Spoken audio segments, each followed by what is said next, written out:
सत्य समान चित, हित अनहित नहीं कोई। अंजलिगत शुभ सुमन जिनी, सम सुगंध कर दोई।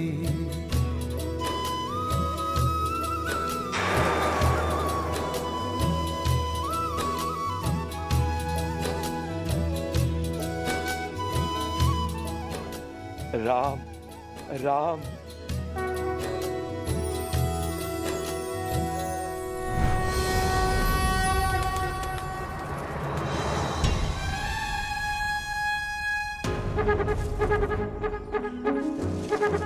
यही सही समय अपनी इच्छा को पूरा करने का।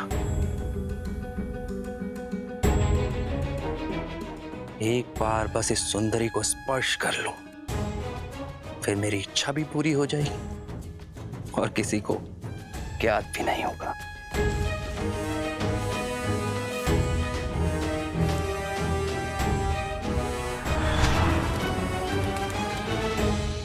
बताइए ना, किस और गए हैं वो?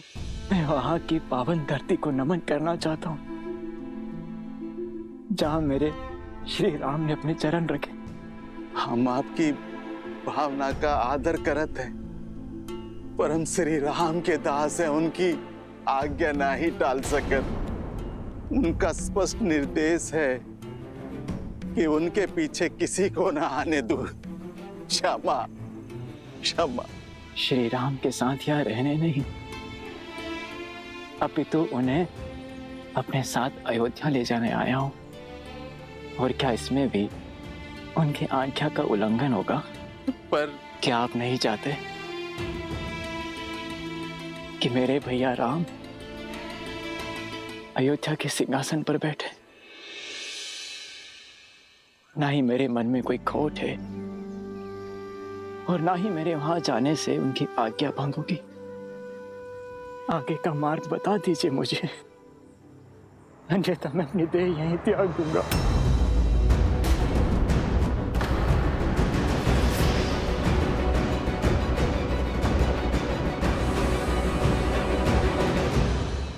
हम उनको रोकने का बहुत प्रयास किया, किंतु श्री राम अपने वचन के इतने दृढ़ की हमारे गांव में भी पग धरने से मना कर दिए।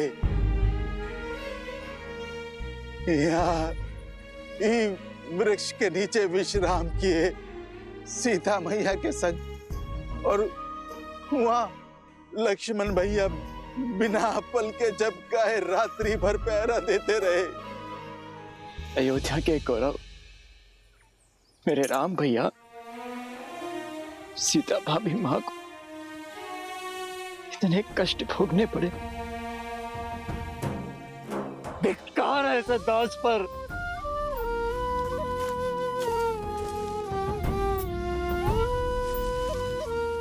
अवश्य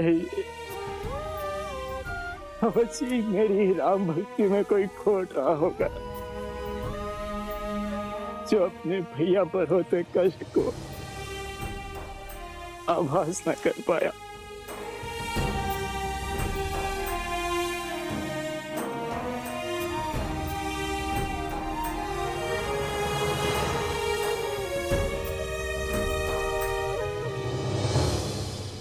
भोर होते ही सन्यासी का वेश धारण कर अपने केसों की जटा बांध वो वन की तरफ चल पड़े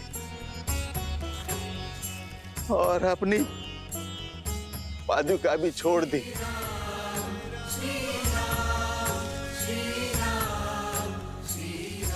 कहा कि एक वनवासी के लिए अब इस पादुका की आवश्यकता नहीं।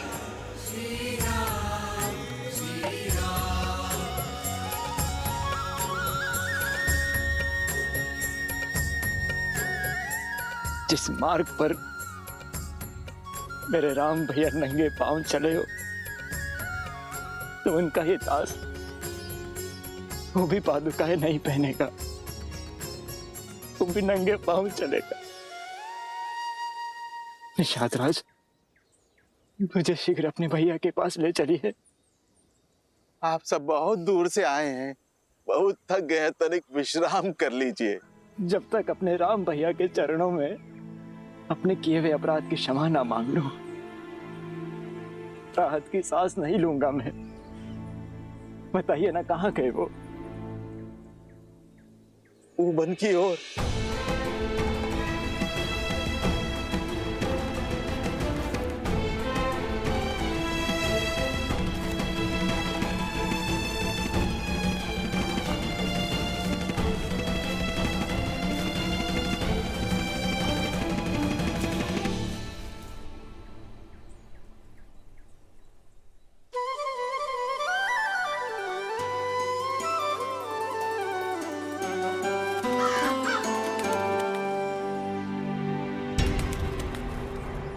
भूषंडी जी,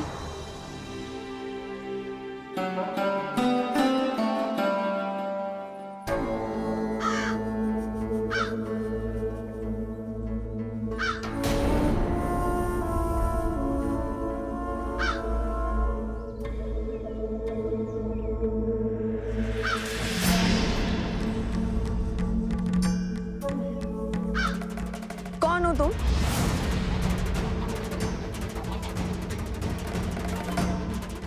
इसी क्षण अपने मूल स्वरूप में आओ, अन्यथा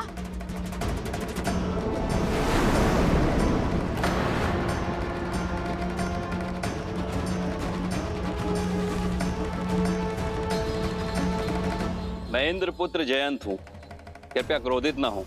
मैं तो केवल आपके चरण स्पर्श कर आपका आशीर्वाद लेना चाहता था। एक स्त्री को प्रकृति छठी इंद्री के साथ इस संसार में भेजती है, जो मलिन स्पर्श और मलिन दृष्टि दोनों को समझ जाती है, और तुमने मुझे मलिन हृदय से छुआ है।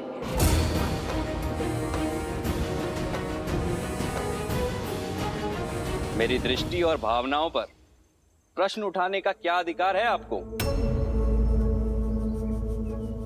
स्वर साध के बात करो जयंत। क्यों? रूपवती हैं तो क्या किसी पर भी लांछन लगाएंगी? वनवासी होकर इतना साहस, इंद्रपुत्र जयंत को धमका रहे हो। ठीक है, छुआ मैंने तुम्हें मलिन भाव से, क्या कर लोगी? या क्या कर लेगा तुम्हारा ये वनवासी पति?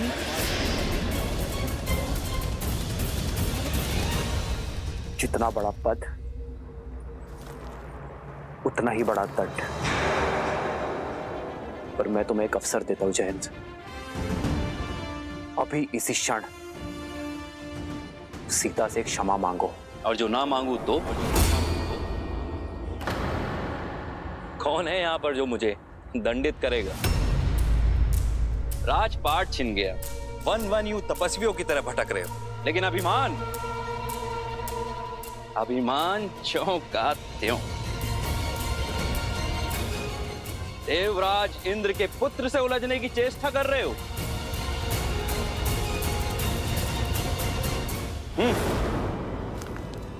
रुक जाओ जयंत।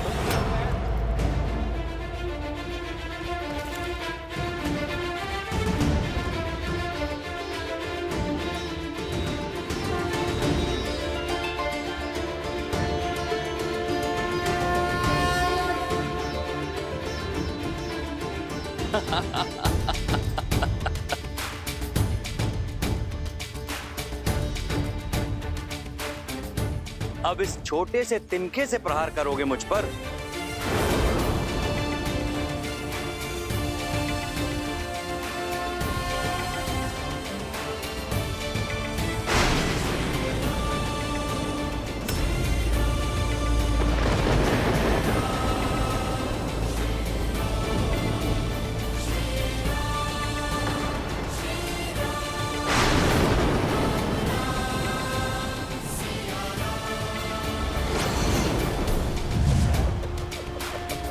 ब्रह्मास्त्र।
श्री राम रक्षा करो श्री राम, भूल हुई, क्षमा कर दो श्री राम। रक्षा कीजिए प्रभु, मेरी रक्षा कीजिए। काम ने मेरी बुद्धि भ्रष्ट कर दी थी। माता मेरी रक्षा कीजिए, भविष्य में ऐसी भूल कभी नहीं होगी। मैं पर स्त्री को अपनी माँ का आदर दूंगा। मेरे प्राणों की रक्षा कीजिए।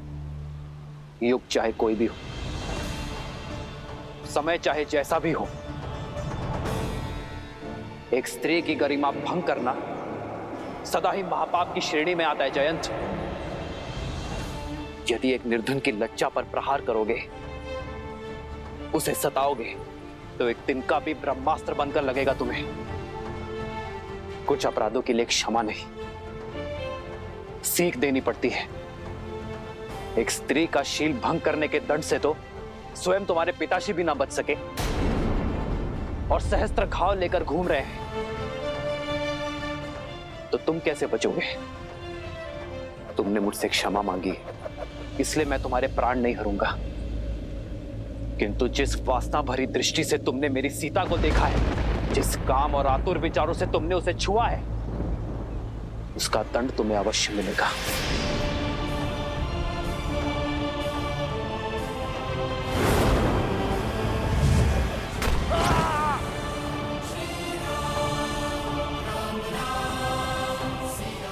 मुझे जीवित छोड़ने के लिए धन्यवाद श्री राम। मैं वचन देता हूं कि भविष्य में फिर कभी किसी भी स्त्री के लिए अपने मन में कुविचार नहीं लाऊंगा। मैं वचन देता हूं।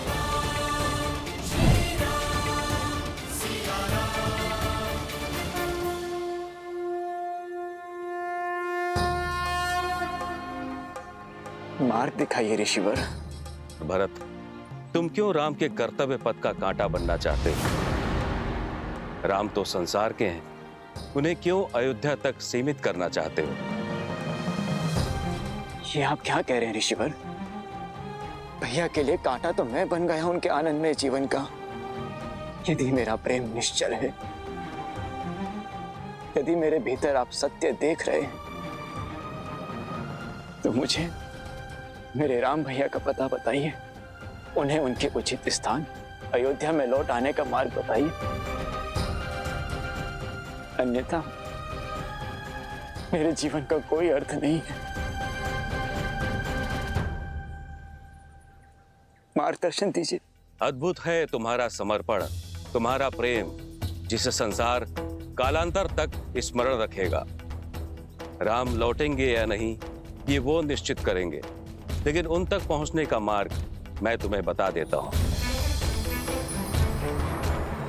सुमत जी, निषाद राज जी, आप दोनों दो टुकड़े लेकर अलग अलग मार्ग से चित्रकूट के प्रस्थान करें और मैं प्रजा और परिवार के साथ आगे बढ़ता हूं। देखिए, इस निर्जन वन में कहां वसंत आया हुआ है। अवश्य भैया वहीं होंगे।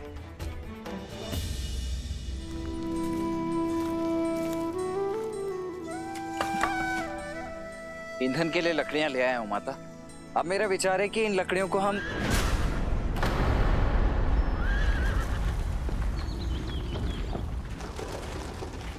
अवश्य कोई संकट निकट है। आप चिंता मत कीजिए, मैं अभी देख कर आता हूं।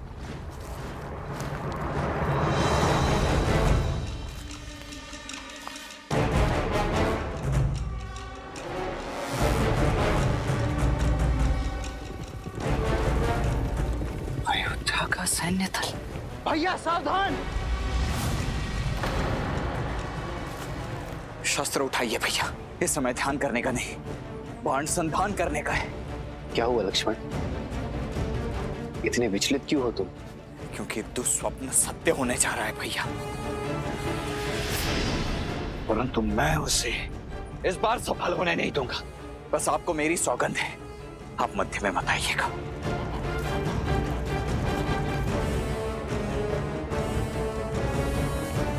क्या हुआ लक्ष्मण, कौन आया है? वही भैया, आपका प्रिय भरत। क्या मेरा भरत आया है?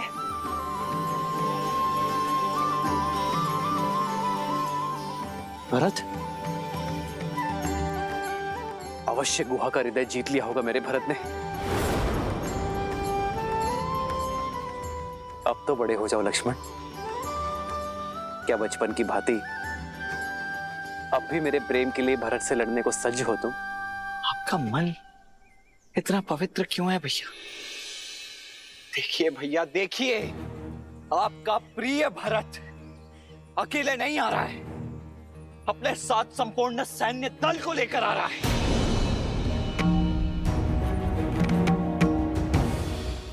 देखिए भैया, देखिए, आपका प्रिय भरत अकेले नहीं आ रहा है, अपने साथ संपूर्ण सैन्य दल को लेकर आ रहा है। और सेना लेकर कोई भी भ्रातृ प्रेम जताने तो नहीं आता है भैया, आक्रमण करने आता है। आपको निष्कासित करके उसका मन नहीं भरा है भैया। और फिर अयोध्या के मन में अब भी बसे तो आप ही है ना भैया। इस बात को सहन नहीं कर पाएगा, वो नहीं कर पा रहा है। भय है उसे भैया कि कहीं उसका राज्य उससे छिन ना जाए, इसीलिए आप पर आक्रमण करके इस संदेह को सदा सदा के लिए मिटा देना चाहता है। लक्ष्मण, संसार में ऐसा कुछ नहीं जो मेरे भरत के मन को मलिन कर दे। माता कैकेयी के लिए भी तो आपके विचार यही थे ना भैया, परंतु उनका मन तो हो गया मलिन। बोलिए मत भैया, भरत की धमनियों में भी उन्हीं का रक्त दौड़ रहा है। शक्ति और सिंहासन की चाह ने देवराजेंद्र तक को भ्रमित कर दिया था, फिर भरत तो एक साधारण सा मनुष्य ही है ना। यही तो अंतर है इंद्रदेव में और भरत में लक्ष्मण। वो भरत है, कभी भ्रमित नहीं हो सकता।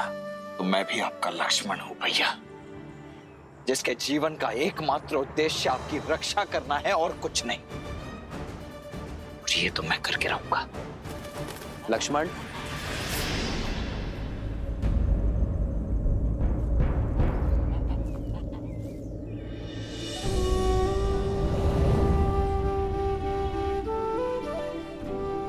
तुम्हारे सामर्थ्य पर तनिक भी संदेह नहीं है मुझे लक्ष्मण, किंतु आवेश में आकर बिना उचित अनुचित का भेद जाने यदि तुमने भरत के प्राण ले लिए तो क्या उसे पुनः जीवित कर पाओगे तुम? आंखों देखी स्थिति झूठ नहीं होती है भैया। सत्य दृष्टि और श्रवण से परे होता है लक्ष्मण।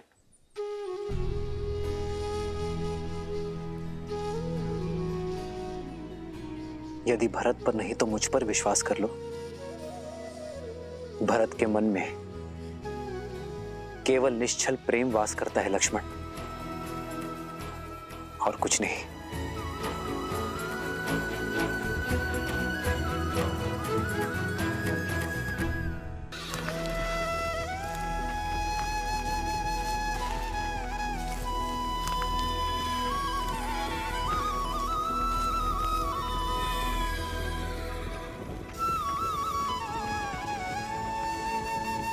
भरत भैया, भरत भैया, वो कुटिया मिल गई जिसमें श्री राम, सीता मैया और लक्ष्मण भैया रहते रहे। अब एक क्षण भी उनका वियोग नहीं सह सकता मैं। वो कुटिया कहाँ है?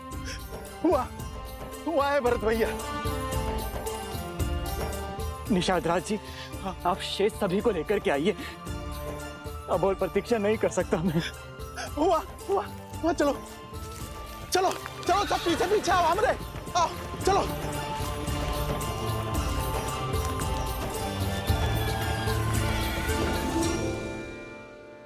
आओ लक्ष्मण भैया। भाभी माँ, आप ही समझाइए ना भैया को। समझने की आवश्यकता तो तुम्हें है लक्ष्मण।